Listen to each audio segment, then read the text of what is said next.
Komandan Korem 011 Lilawangsa Kolonel Infanteri Ali Imran mengingatkan netralitas TNI Polri dan ASN harga mati. Tidak boleh memihak kepada siapapun salah satu paslon, baik itu berkaitan keluarga maupun teman. Keterlibatan TNI Polri dan ASN hanya membantu penyelenggaraan dan pengamanan pilkada sampai selesai. Selain itu, para prajurit TNI dihimbau bijak dalam menggunakan media sosial, menghindari postingan-postingan yang mengarah pada pendukung terhadap pasangan calon tertentu, serta menghindari foto menunjukkan jari, mengingat saat ini nomor urut pasangan calon sudah ditetapkan dan telah memasuki tahapan kampanye. Hal ini disampaikan Danrem Lilawangsa saat memimpin apel gelar pasukan TNI Polri di lapangan Jenderal Sudirman, Kecamatan Banda Sakti, Kota Loksmawe, dalam rangka kesiapan pengamanan pilkada serentak dalam wilayah Provinsi Aceh pada Selasa 24 September lalu.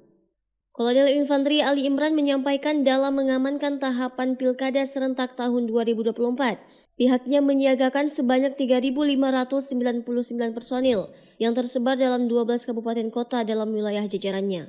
Menurutnya, kerawanan bisa saja dapat terjadi di setiap daerah, termasuk di Aceh. Namun, sejak penetapan calon hingga pengundian nomor urut, seluruh wilayah jajaran Korem 011 Lilawangsa dalam kondisi aman tanpa gejolak apapun, dan diharapkan kondisi ini bertahan hingga tahapan pilkada selesai. Kalau di jajaran Korem kita ada sekitar 2.500-an ya dari TNI AD. Di tempat saya ini kan saya membawahi ada 12 kabupaten kota.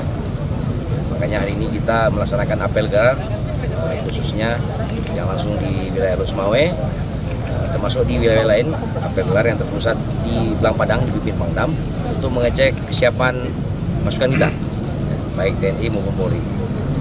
Itu netralitas bagi TNI, Polri, dan ASN harga mati. Kita tidak boleh memihak kepada salah satu paslon. Fungsi kita jelas, kita pengamanan pelaksanaan pilkada sampai pelantikan kepala daerah, dan tahap-tahap dari pelaksanaan kampanye itu sudah diatur, di mana keterlibatan kita TNI, Polri, dan ASN hanya membantu penyelenggaraan dan pengamanan. Kita tidak boleh ada yang memihak siapapun, mau itu saudara, mau kawan, tidak boleh. Dalam apel tersebut, Danrem Lilawangsa dan sejumlah pejabat TNI lainnya juga mengecek kesiapsiagaan personel dan kendaraan yang digunakan prajurit. Danrem Ali Imran menilai kesiapan personil dan kondisi kendaraan sudah siap untuk digunakan dalam pengamanan seluruh tahapan pemilihan kepala daerah tahun 2024.